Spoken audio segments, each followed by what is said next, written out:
Charlie, thank you so much for your time. All right, man. I know how busy you are. We've had chats in the past. You know how much I actually am fond of your work. We've been out there for decades, even though you look still like you're 20 years old. Um, what's up? What's new? It, it's true. Decades. I got my certification to be well. You don't have this so much in Europe. You call everybody physios. A certified athletic trainer. That Mhm. was 1997, and I graduated physiotherapy school in 1999. So I'm in the decades category. You're right. You're right. So, Tell me how things are evolving. As we say, decades. What, what, well, it's interesting to look back, and but um, you know, I think socially there's the biggest change more recently because we moved to Florida. We got married. When I say we, is Allie, who you talked to, yeah. I think in your last little podcast.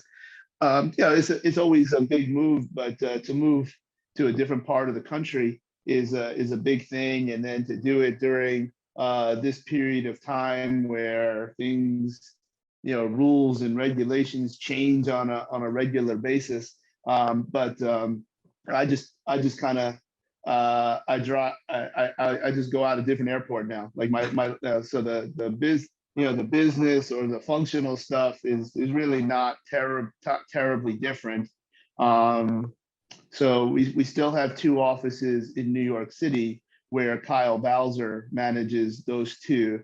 I was going back once a month, but then the other demands that I have in terms of consulting and my office here in Florida, things started to take off there. So I haven't been there since November. As soon Mhm. as football's over, I'll be there. We're usually, I'm there for two or 3 days, and I take whatever schedule it is, and or see friends, etc. But he's doing a fantastic job of managing. We now have two locations. When we were at our height, we did everything out of Drive, but then once Drive closed down, we just changed locations, and things are going very, very well. I would almost say from a business standpoint, I shouldn't have left New York. I'd be making more money. I'd be spending more money to live and be in single digit Fahrenheit temperatures right now. But Enjoying your tan now. which we yeah, which those are not difference makers because we're doing very well here. So the Kyle's doing fantastic job. Whenever the first, I don't know when it was because, like I said, my schedule and my responsibilities have largely been unchanged since the pandemic started. Volume is obviously much lower, particularly in the beginning, but where I'd be going and what I would be doing on a weekly basis largely has not been altered very much.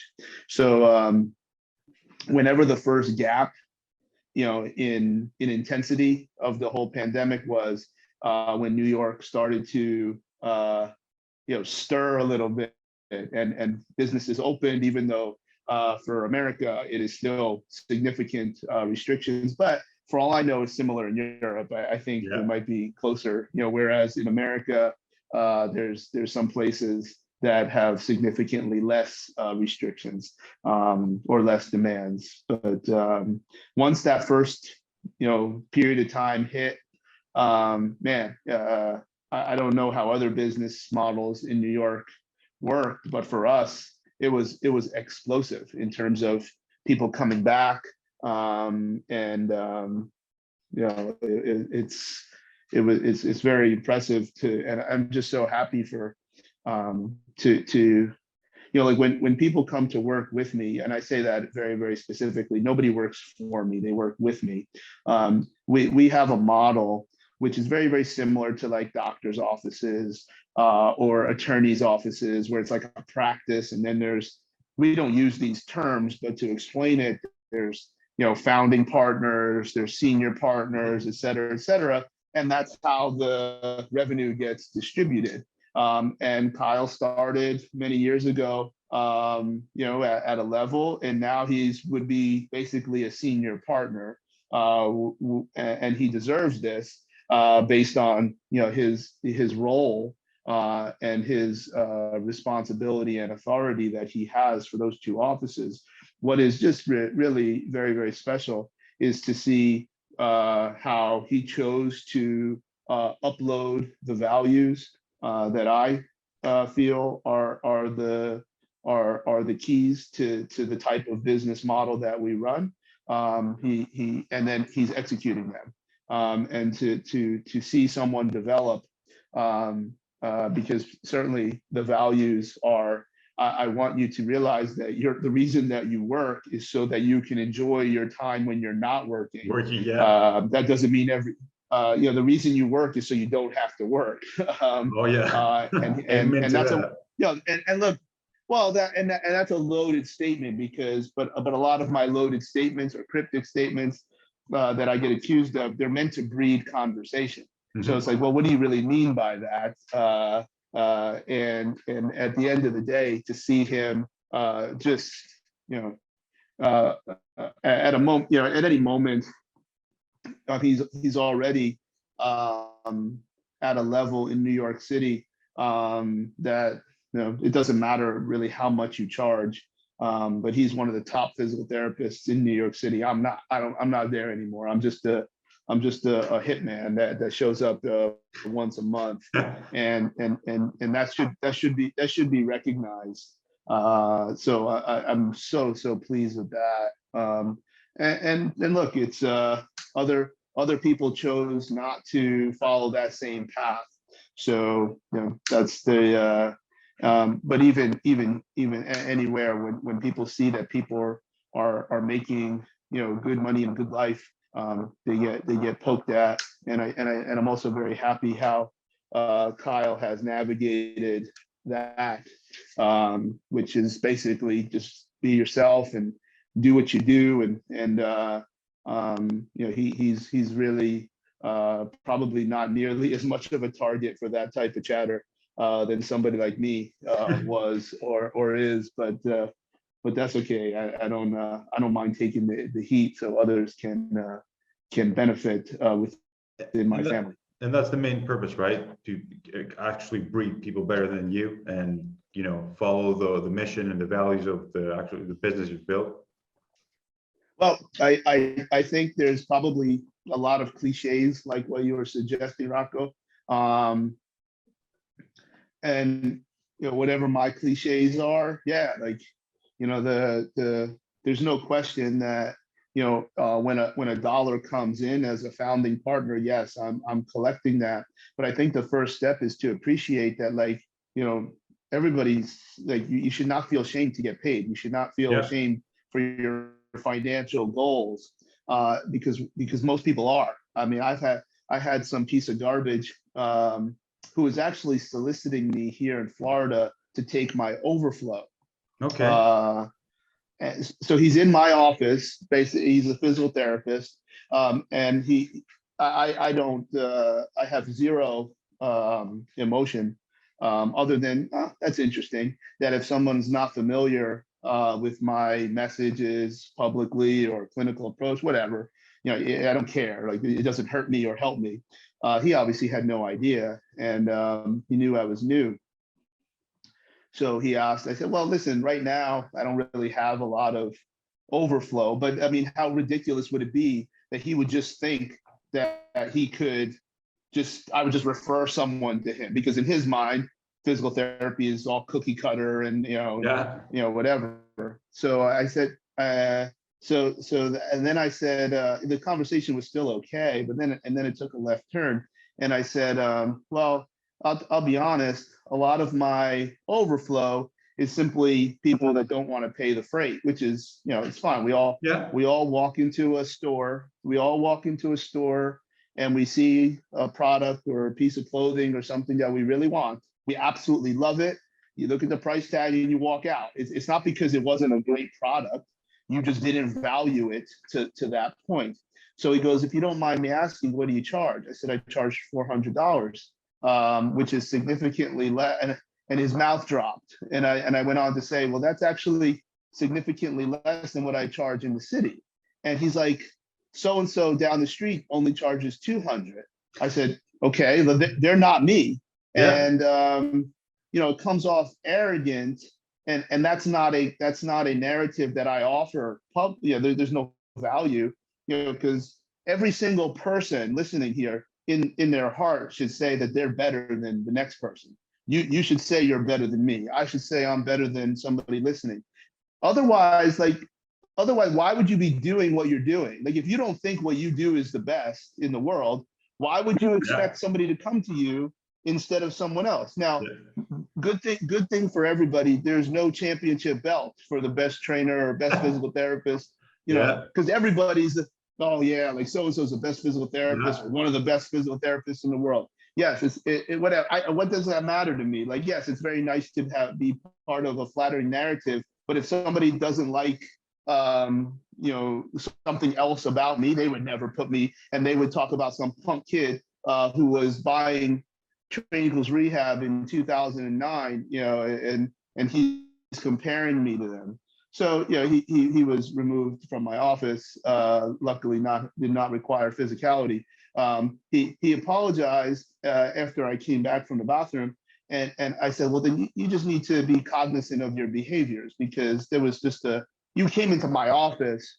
So I bring up that little story because a big core value is, just like, I think because we're so genuinely people that last in the human services profession, whether you're a trainer, a chiro, physical therapist, surgeon, whatever, at the core of it, you do want to help people. I think it's very easy sometimes to get into business, especially in certain professions, at least in America. You can fall into those. They're not a trap. It's just, everybody has a different path. Where clearly there's a lot of cynicism towards certain, methodologies in all professions, not just, what people think I might be alluding to. But again, we are in the business of actually optimizing biological capacity, either from someone that actually needs to perform better, or someone that comes back from an injury that wants to get back to where he was and even better, because you're in professional sports as well. Of course, but I think more to the point that I was getting at is that everybody gets into this profession to help people, and employ what you just described, or some other way to describe that. But I think when people at the core of their DNA, they really do want to help people. That is very, very far away from the DNA of making a lot of money, or even asking someone for money. And I think what I have seen, with Kyle, or the biggest change that you asked, remember, you asked me, like, how's it going? What's new, kind of thing. To be able to feel really strongly about feeling good about the clinical model, and being able to ask people for money, because if money buys you options, and then you have the options to continue to learn. You have the option to maybe start at 7 instead of 6, so you can sleep a little bit. There's so many things that can translate back into clinical excellence, however that you describe it. Now, the standard of clinical excellence is all over the place. That's just the way it is, and it's how it's going to be. But that's moving to Florida has been a part of really crystallizing that perspective. Maybe not what people would think. It's cool to be living near Disney. It's cool to have nice weather all the time. But it's cool to fly out of little airports instead of LaGuardia, JFK all the time. But now the big thing since the pandemic was, I'm so proud of Kyle, and I'm proud of being able to and all my staff at Canada Basketball, where it's less about this financial piece and more about working together as an organism, which is just unheard of in other models of workplaces. So that's what I'm most proud of. Yeah, it's time. But I still work with people. I told you, we were waiting for Michael a little bit, and I guess he's not coming, but I have a patient at 4:30. That's if people can take this as an advertisement for my personal services. I work with people, and they're not only people that wear jerseys like this. Like, I don't know. People think I sit on a beach all day or something, or I only work with high-level athletes. This is very false. Like, yesterday I had a normal day. Now I don't have a normal day every day, but what's normal? Remember, I don't have to. Yeah. Well, so I started at 8. My first patient was at 8. So that means I got here, between 7:20 or whatever. I don't ever like walking in with my client. It just feels wrong. Yeah. I want them to see that I'm here waiting for them.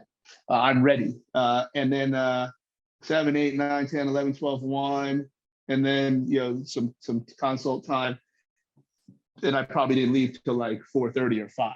That's a normal day. Like, now I'm not, that's not my day to day. But remember, when I'm on the clock, but see, like, that's what I wish people would get to. Stop being an employee, take the risk, charge what you think you're worth, and then you don't have to do those days unless you want to do those days. That type of business approach is very, very foreign in healthcare in general. I do think chiros get that in America way, way more than physical therapists. Surgeons get it. And clearly, that's where you're going to start to see some gaps. The physical therapist that owns, 50 clinics in the tri-state area, they get it. But then other people get mad because, number one, the only way to run 50 clinics is to have a very poor level of care. But instead of getting mad, how about we learn from that individual, and then maybe we can't have 50, but we can have 5, like I do. But that's, I think the business stuff is probably the stuff, or the social, whatever this is that we're talking about. It sounds a lot like business, but it's really more like being able to feel good about what you want to do and not worry what other people say. And that's where, my social media has changed, where I don't really talk a lot about clinical things as much as I, maybe a little bit. Obviously, like, I'll do my vlogs, but now I'm in control. Like, I'm not conversating with somebody. I'm just talking to the camera. Because it's so much stuff out there that I think is flying on the coattails of other people. And it's just some of the stuff is I'd prefer not to engage.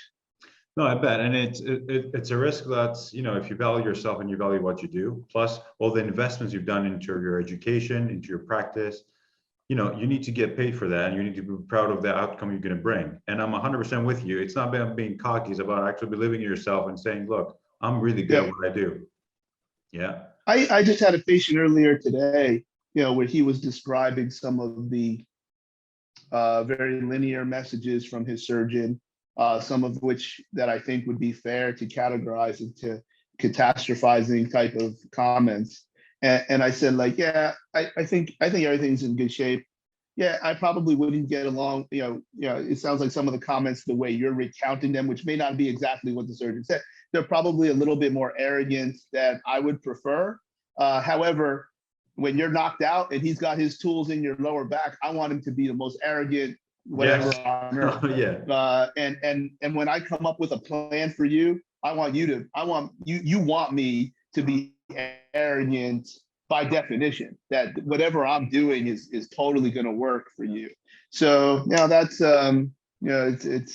but there's a way to redefine, or actually probably use a genuine definition of some of these words, so that it doesn't mean that it's a negative contribution into the atmosphere.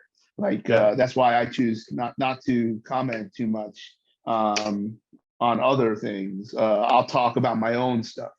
You said before about clinical excellence. Can you give me some pillars on that?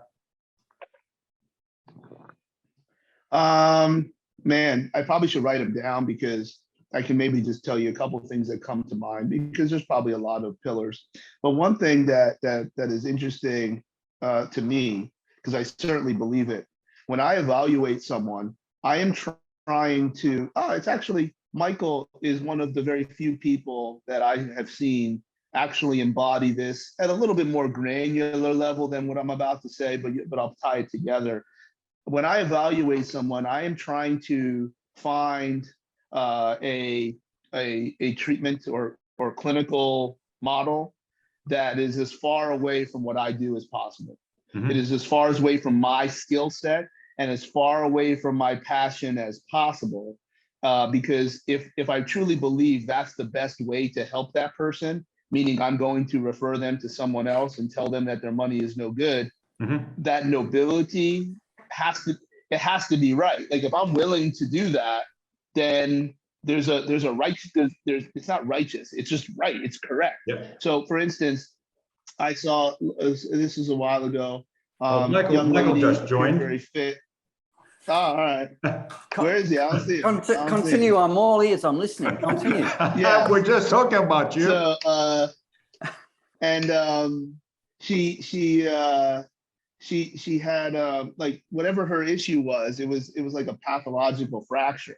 And when I saw her, I'm like, yeah, we can train. I don't think that's not why she came to see me. But yeah, you should be training. We looked at certain things. We looked at form. Like I usually start that process. Show me what you like to do, or do you have a workout plan? Bottom line is, I could help her as a fitness, relationship, but there was nothing that was even moved the dial. Like she was in really good shape from a movement perspective. She was fit. Like it wasn't like, oh yeah, we can work on this. It wasn't like I couldn't even contrive. Like other models where there's nothing really wrong with the person, but they can create something that makes sense to some idiot.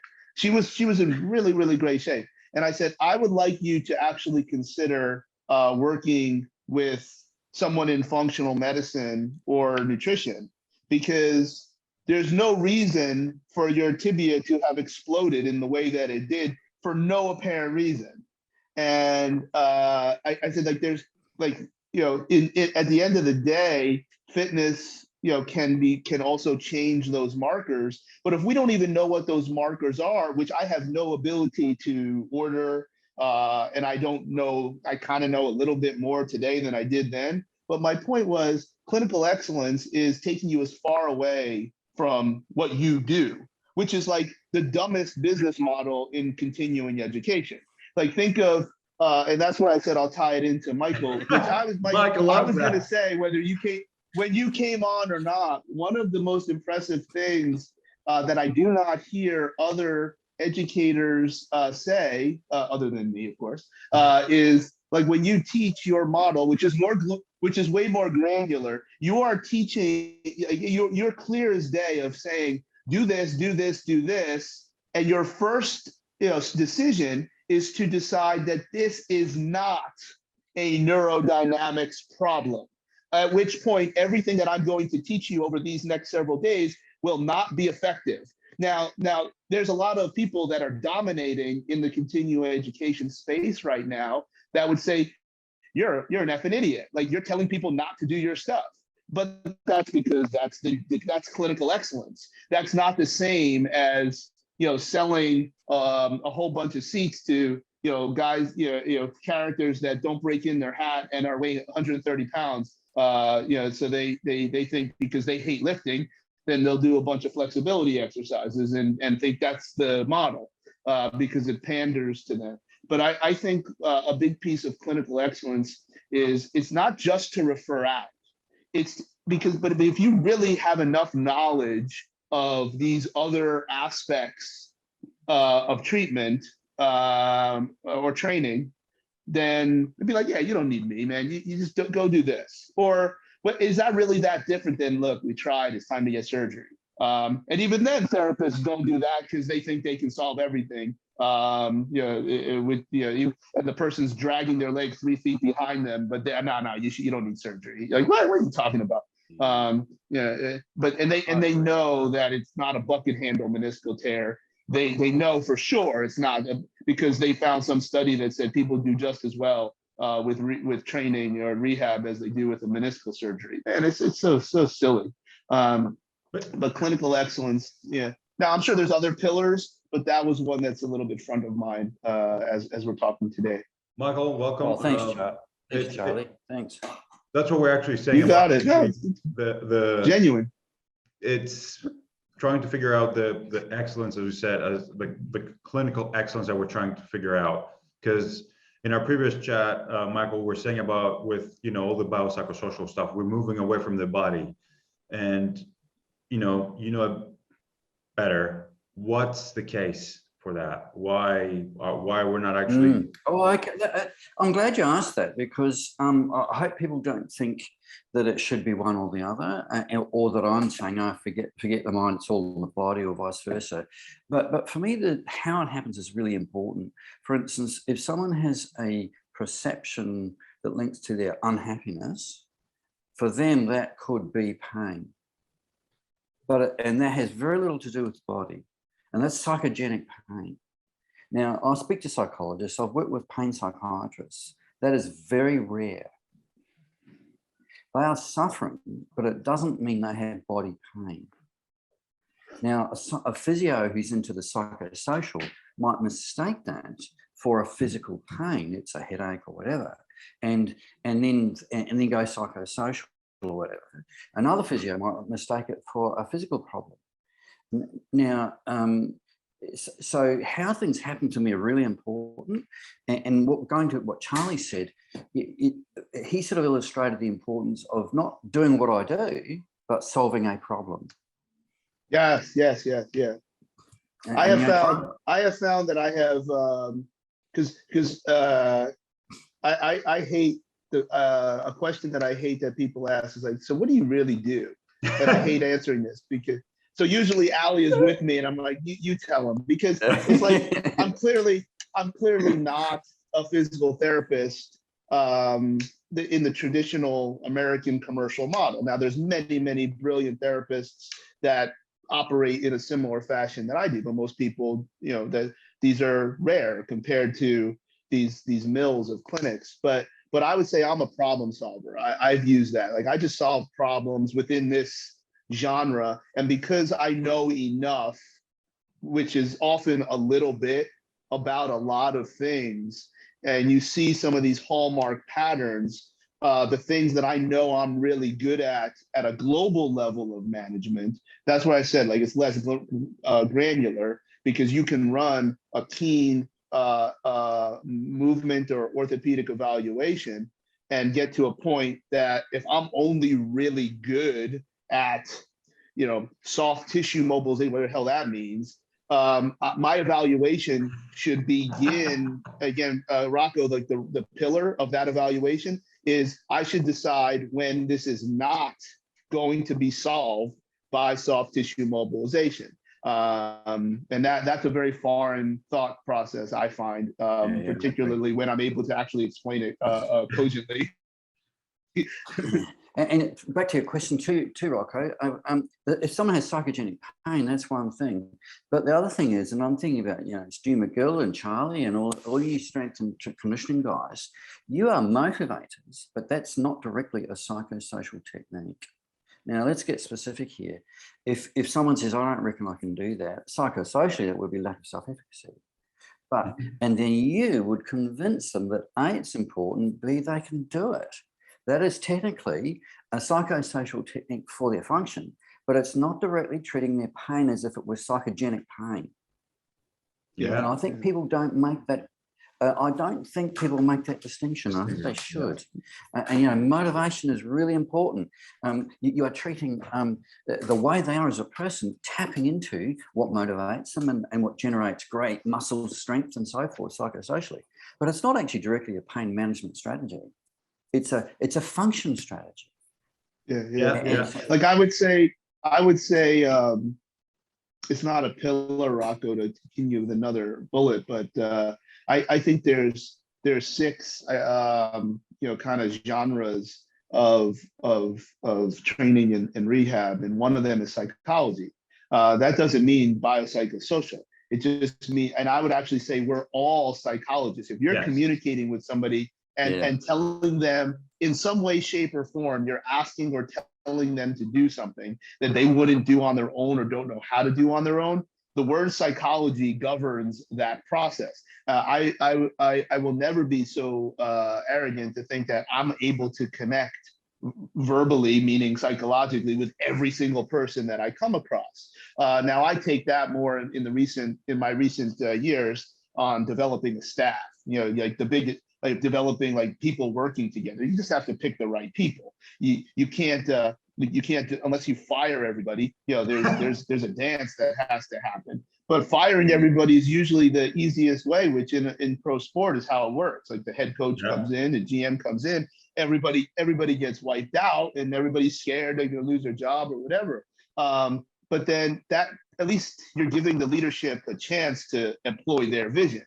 If you don't do so, we're all psychologists, and when it comes to the bio psychosocial piece, number one, I'm significantly biased because my exposure has been very negative because I get perceived a certain way, and I actually, I think you guys know this. Every year I'll either go to a course or read a book that I completely disagree with. I'll pay my way there. I'll pay for the car. I'll pay for the hotel. And I did this several years ago when there was this big pain conference in San Diego every year, and it was disgraceful to hear what I was hearing, because it was just, I'm like, dude, that's such an incomplete message. It's like, what do you? And then whatever exercises he was giving the guy would have been almost the same exercises I would have given him if I had done a legitimate evaluation. But it's so I'm very biased. So sometimes when I talk about that particular topic, it's challenging. The fact is that I learned about pain science, which I'll say instead of psychosocial. When I was the lead physical therapist in the United States Marine Corps Special Operations Command. Okay, you will see young men and women that are clearly warranted for aggressive spinal surgery, rucking 40 miles with 160 pounds of kit. And they say they feel fine as they drag their leg behind them. That's pain science, because in that world, if you raise your hand, meaning that's one, raise your hand means you're out. Nope. You're a punk. You're taught that pain is a bad word. Is it really different than brainwashing? So that, and then in that world, it is, that is part of the selection process. So I also learned, professional basketball players are very different than American football players.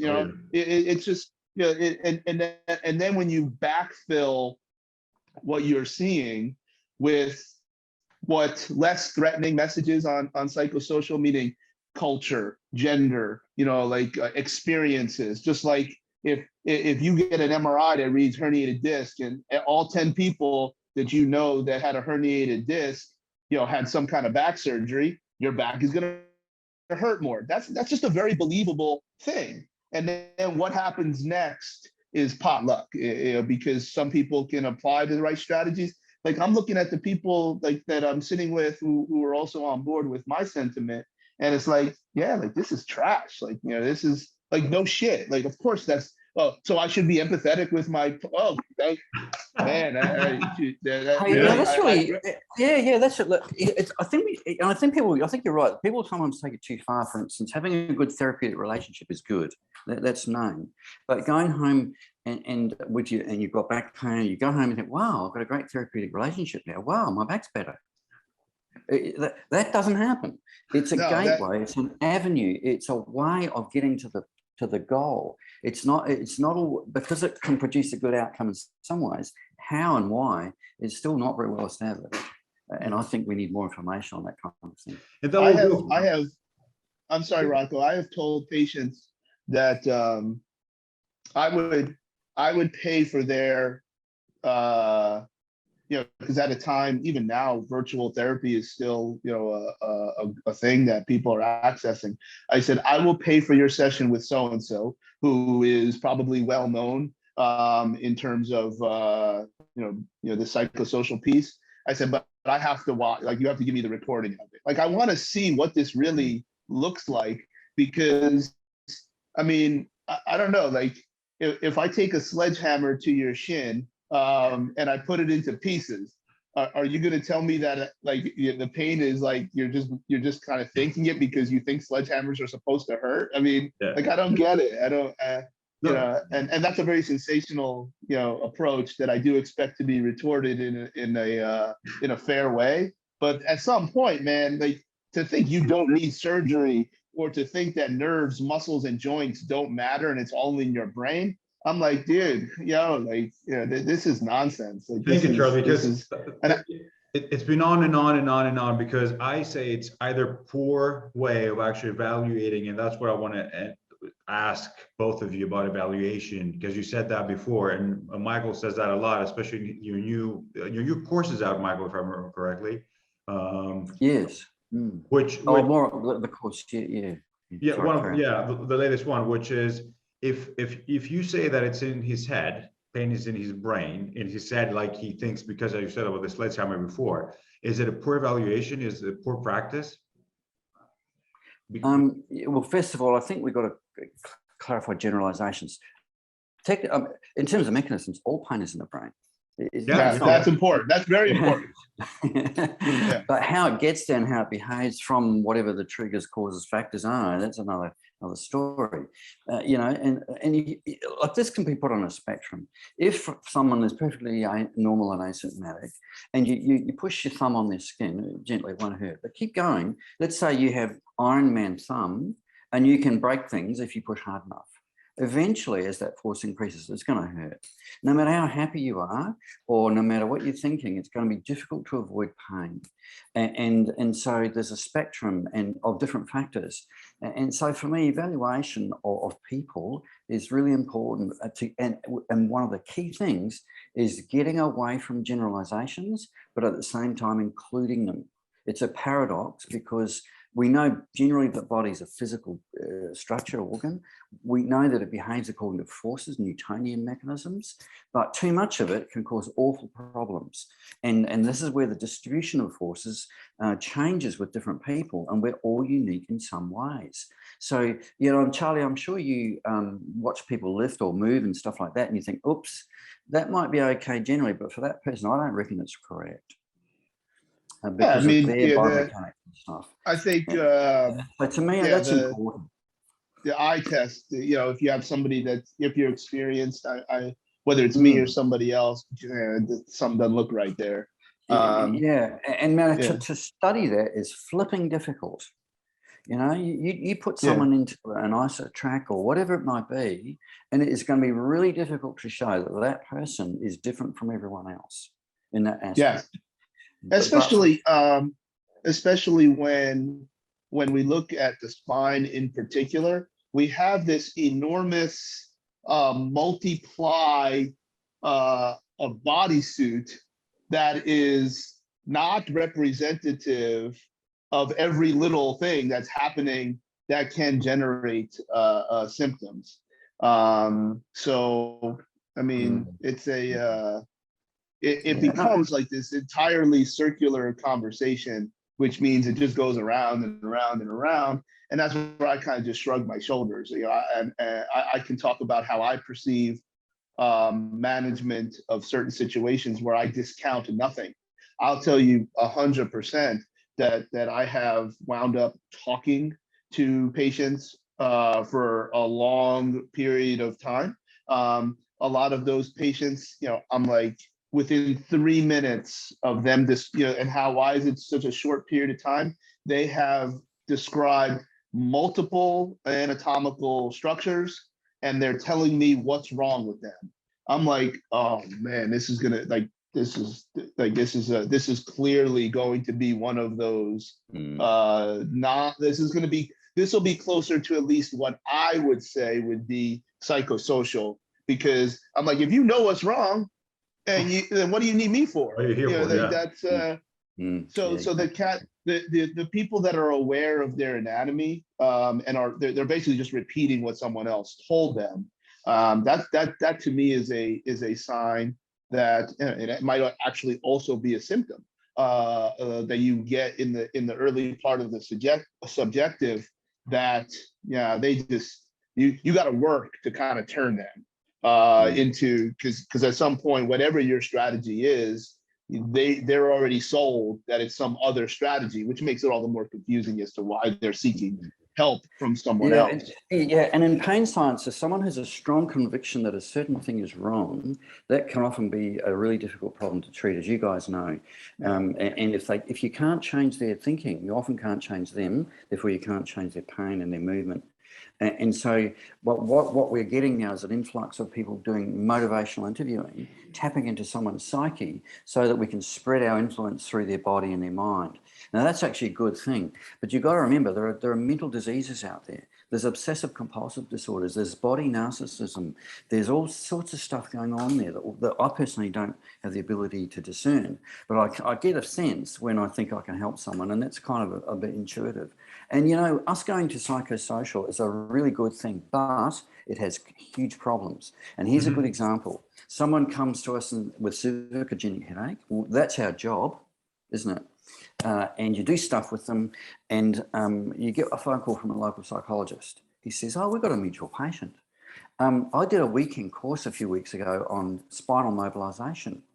And you physios, you work on the muscles, and I've learned that the brain bone is connected to the neck bone. And how about we share the patient's neck? How about I do the spinal mobilization, you do the muscles physio, and I do the psychology? Now, we would go, "Are you nuts? No, you don't have the expertise to do spinal mobilization." Psychologist says, "Well, I did it 2 weekends in a row now. That's 4 days." And we go, "What the flick?" And so, a psychologist's job would be included to say, "Look, we believe that your body is involved, but based on the reports of experts, so you should look at those." But if there's, and they should also have the capacity to say, "Well, we don't think the psychology is causing the headache," or "We do." And as you said to Charlie before, in or out, inclusion, exclusion. And so our boundaries are not well defined. And I think a lot of physios are making a mistake of thinking that the mind is always causing, and they are not deciding in an educated way whether it is or isn't based on expertise and applying a good evaluation. I saw someone recently with low back pain, and she was really upset. And I said, "Well, what's happened?" She'd been seeing a physio, and after 4 visits, the physio said, "Your back pain is there because you don't like your job." Yeah, and she said, "I've just spent the last 3 sessions telling you how much I like it. I'm a counsellor. I like my job." and this is like, what? She left in a huff and did not return. So that is going too far, and it lacks expertise. That's my whinge for the day. I have a rule: 1 whinge each day and no more. I don't think any accomplished therapist or anybody that is involved in a profession that is in someone's personal space where you have to communicate to them, nobody's going to say that how well or not well they connect in their communication is going to have an impact on the outcome. So if I'm a real prick, I have to believe that I will have less positive impact on modulating their pain.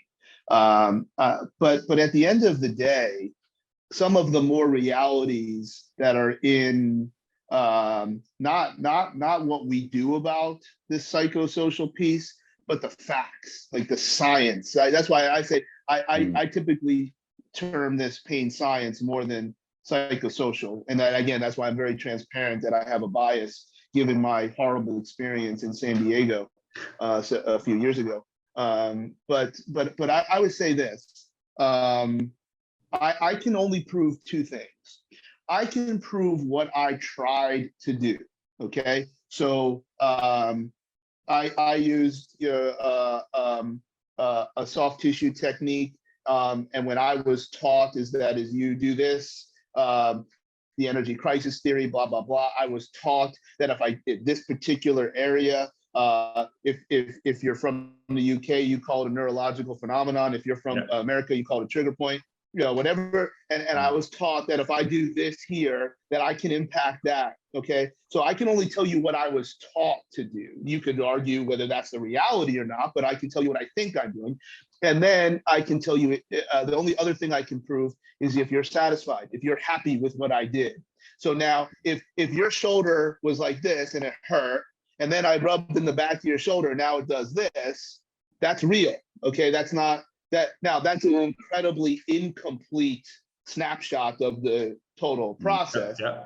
But I would have significant issue to the point that I would disengage. I wouldn't like, did that, you can't tell me that that didn't happen. And then we just move on. I agree, Charlie. You know, can't tell so me it many didn't happen. people, yeah, I agree now.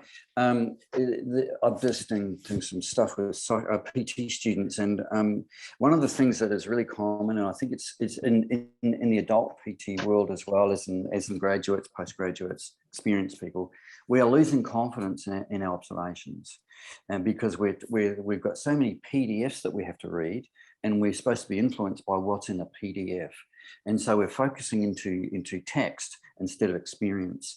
And you make an observation, Charlie, and it happened. The question is not whether it happened, it's how it happened and why, and whether we can modify it and how we can modify it. So I would say, I would take my global view, and Rocco, this might be the next just random answer to a pillar of clinical excellence. Yeah. I don't care if somebody talked with that same patient for 3 hours and their shoulder went like that. Because the way I look at things, I do what I do, but you know, one of the illustrations I use to teach my model, you know, is a snow globe. Like you put a big snow globe. If everybody in the snow globe has an entire town, if you stand at the top of the snow globe, you can see all these different pieces. You'll never know exactly what's going on in the mailbox. You have to be in that part of the snow globe at the floor. If you're in the floor, you can't see the other parts. So I've obviously built, you know, some kind of message about how you bring all those things together. You know, it's more than just lifting weights and performing therapeutic techniques. That's kind of how it started for me. But ultimately, it doesn't matter whether I used a traditional a therapeutic trigger point technique to improve shoulder external rotation, or somebody used what I am not trained in some of these more psychosocial approaches, or you spread peanut butter on their shoulder. Because because we're all agreeing that we're going to put the goniometer or use our oculometer, and you know, we're also going to have someone else do it. That's something that I think is important, where we do the technique, we can obviously eyeball, okay, that's clearly better. But if I do the measurement, there is a degree of bias that should be recognized, because I obviously want that shoulder to move better after whatever technique I did. So now I'm just putting it out there. Like, I'm telling you what I think I'm doing, and then you decide if it happened. And that happened to me once. I was teaching in Oakland, California. A lot of good people, but their clinic, and there was somebody that just had an incredible amount of experience after he graduated last year from USC as a physical therapist, and you could tell he was being a dick. And there's always one. I think at one point there was several in there, but he was the one that he had the balls to speak, even though he was speaking crazy. So there was, and I didn't even know this. I don't know if you guys ever seen it. He had like a goniometer that looked like a Tinker toy from Toy Story. I'd never seen it before. So he pulls out this goniometer, and because he was saying that the technique that I was showing them was not valid, meaning it didn't do what it says to do. And basically, I said, we are not going to address the posterior chain. We're just going to teach breathing, which will do X, Y, Z. And he's like, there's no way. I said, so he pulls out the goniometer, and I said, test it. Like, if it doesn't work, I don't care. Like, you're not affecting me. And I laid it out there because if you're in front of the room, you can't possibly expect your technique to work 100% of the time. Like you're not, no one is a magician. Now you can profile people, which you'll never know I'm doing it. But in this case, I was fairly confident this is what I wanted to do. So he measures the hamstrings or whatever he wanted to measure. I did the breathing technique. The person puts like their elbows to the floor. It was a knockout. And then he's measuring. They're like, why are you even measuring? He measures it. He gets up. He's like, okay, yeah, that's a valid technique. Aside from the fact that this is like one person and he claims validity off of one person. But that's so you see now, I want to take that message to try to bring as many people together as possible, where I don't care what you do. Let's just measure it the same way. And at the end of the day, if you and I have someone else measure it, it's probably less biased than a traditional way of the clinician doing it, because no one is void of bias. It's not possible. It's not possible. I agree. That's why we have to Really strip things back. Yeah. I will spin the table there, because you said about bringing somebody else and testing it. I'll tell you that, Charlie. We were speaking with Michael about a few years ago about I know it's going to sound stupid, but we're talking about SLR test. Remember that, Michael? And then could you show me that video of the course is coming out, right? Everybody's going to do an SLR, is going to do a slump test. Yes. When I went through that test with Michael that day, I was like, how the hell I was doing a slump test in the past while Michael showed me another 10 things that I just missed. What is it? You know what I mean? Is it a diagnostic tool, or are we shooting our foot? Oh, you mean the straight leg raise and the slump test? Are they diagnostic tools? That's a really important question. Now, I think people make mistakes. Well, I shouldn't say make mistakes, but we're developing always. Now, if you do a neurodynamic test, what's been found is that in certain situations it's abnormal, certain situations it's normal. Now, the classic one is lumbar disc hernia, of course. Now, what's interesting is that not all people with lumbar disc hernia, get pain, and not all get sciatica. Of the ones who get nerve root compression, not all have an abnormal straight leg raise. Mm-hmm. So there's not a direct link between pathology, the physical test, and the sensation it produces.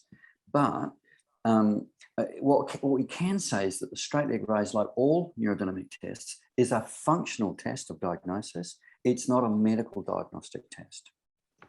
And I think that's where we start to getting PT, as Charlie will know, he's got the experience here because he's younger than me, but he's still very experienced.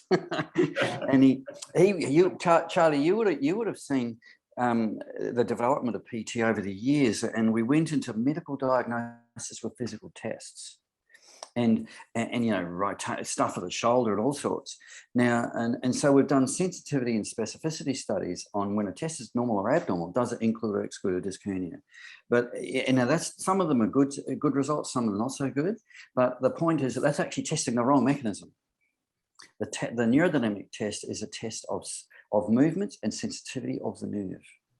Now, if some people get a lack of movement and a hypersensitive nerve, their test is going to be abnormal. But if some people don't, then it's not usually abnormal. And so disc hernias don't always produce a sensitive, stuck nerve. And so there's layers of mechanisms that the neurodynamic test accesses, but I think a generalization is that it's a functional test, it's not a medical test. And I think that's where people could get unstuck. However, cervical, if you start clustering all the neurodynamic tests into one neck patient with disc hernia, then you start to, the efficacy ratings improve. But again, it's still not the same thing. And people make that mistake. I think it's not a medical test, it is a functional test.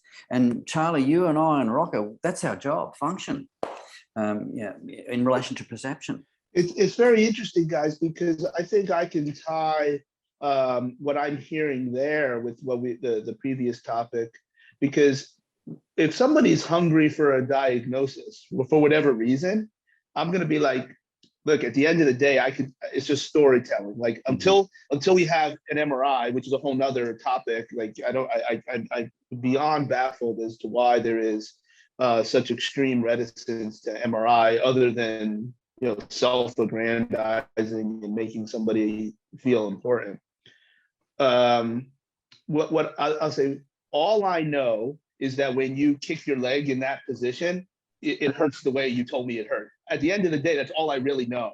And then whatever we do about it, all I really know is that you can kick that way and it doesn't hurt you anymore. Mhm. And if it doesn't hurt you, well, then we have a whole nother layer of examination available to us to make sure that, to the best of our belief, it doesn't hurt like that again. So I don't like, I'm like, no, stop, stop, be quiet. All you're saying is that your neck hurts. That's all. That's it. Don't tell me anything about stenosis. Don't ever say that word again.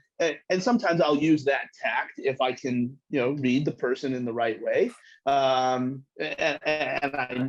And I feel very strongly that I am correct, that the patho and anatomy is irrelevant. But also too, when you have some very good techniques, whether they're manual or osteopathic, they can appear to be magic, which we know magic is just what someone else doesn't understand.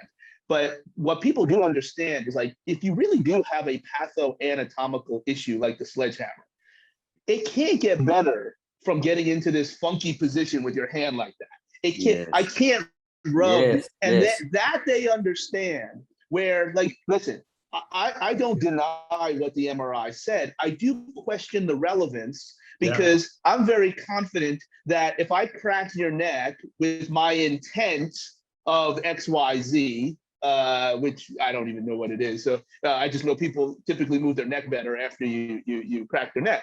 So I can't, like, if we do another MRI or X-ray, I'm expecting it to look very, very similar.